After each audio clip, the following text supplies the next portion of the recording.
A shrimper's day usually begins early. He needs to be on the fishing grounds by daylight.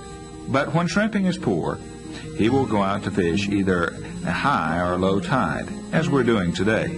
This boat, the 65-foot-long Luana Luisa, is operated by owner Captain Wesley Dickey and one crew member, Raymond Bobbitt.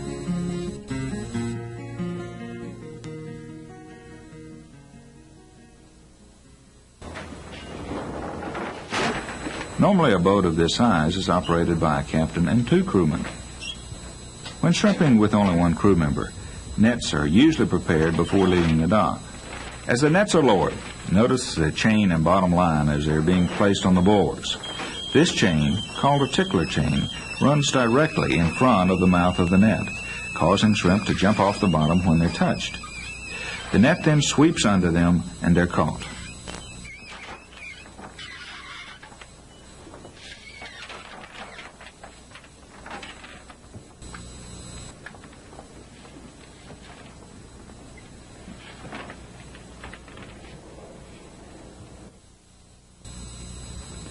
Captain Wesley is pulling two 80-foot wide flat nets, one on each side of the boat.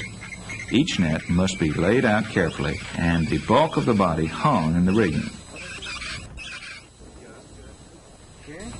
The floats, which are attached to the top line, are being laid out separately from the chain line to prevent entanglement when the nets go overboard. The amount of flotation used depends upon the type of shrimp being caught and the weather conditions. For example, white shrimp swim off the bottom. Thus more floats are needed to fish the net higher.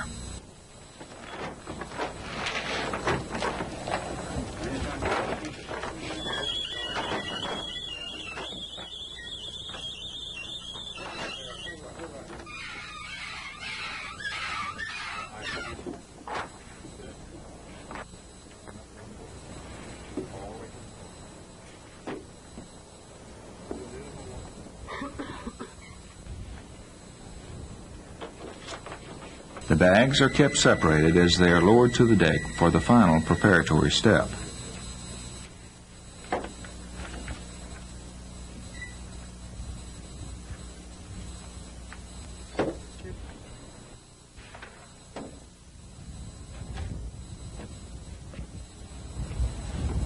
Each bag has to be tied in such a way that it will not become untied when loaded with the catch, but is easy to release.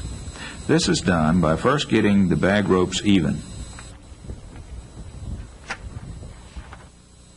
then placing one loop inside another and pulling the line tight.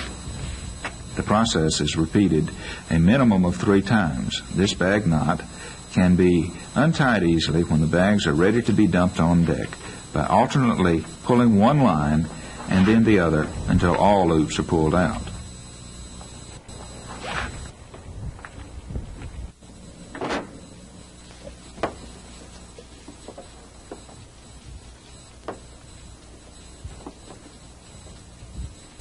In our final preparations for leaving the dock, all lines are coiled carefully and made ready, as Captain Wesley is doing here.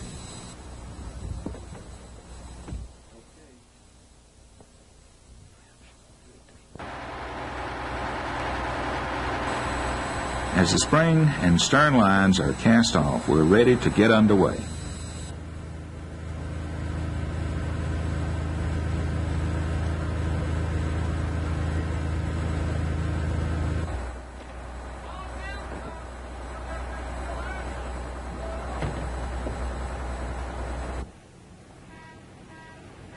Luana Luisa is powered with a 12-cylinder diesel engine which delivers 360 continuous horsepower and consumes an average of 15 gallons of fuel per hour, while it turns a 50-inch diameter propeller.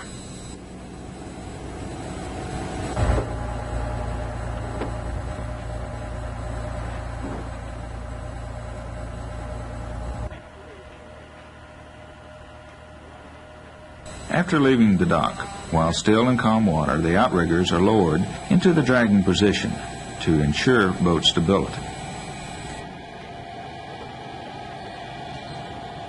Pulling power of the boat determines the size of the nets that can be used, and the size of the nets determine the length of the outriggers. If riggers are too short, the nets will become tangled while dragging.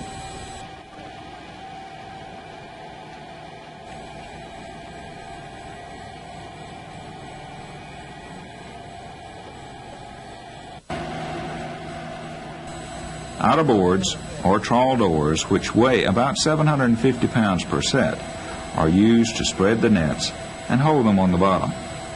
Door size is determined by the size and type nets that are being used. Here, we're using doors that are 9 feet long and 40 inches high. The trawl doors are being set out to the end of the outriggers, along with the body of the net.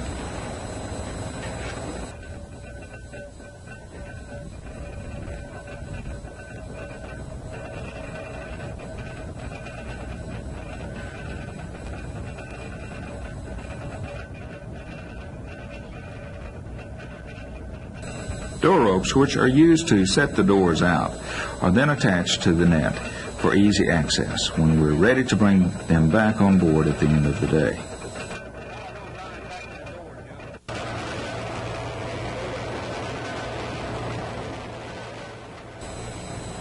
With 20 years' experience, Captain Wesley has learned to handle these heavy doors with ease using the rope spool on the main winch.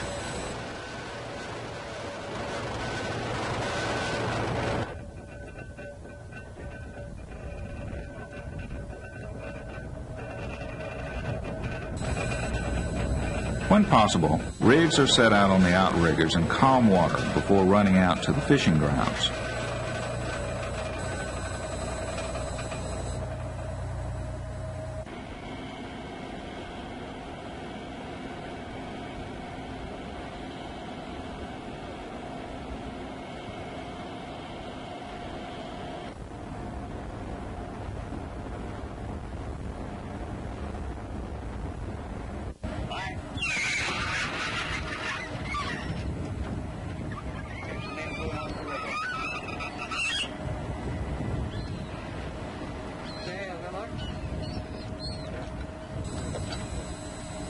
When the fishing ground has been reached, the balance of the nets are released and made ready for dragging.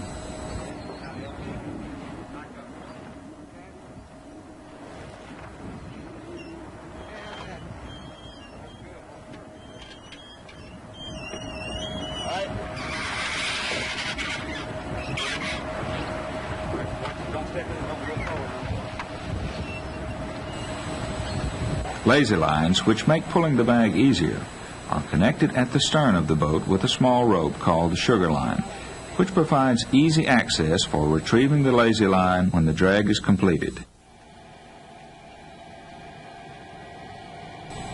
Nets are trailed and checked to be sure they're straight as we move into position to lower them.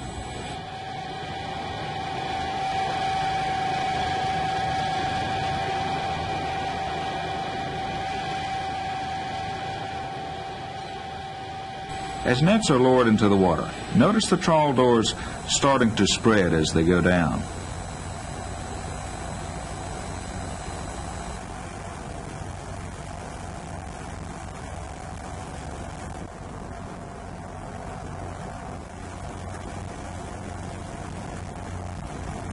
The amount of cable released is determined by the depth of water. 6 feet of cable for every 1 foot of water is a good average to use.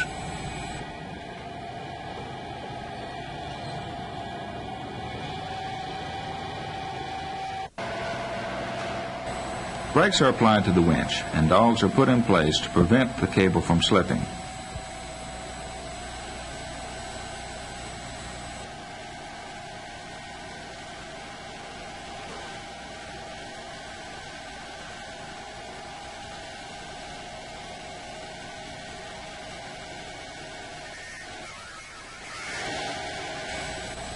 Next, cable guides are put in place to prepare to rewind the cable in an emergency.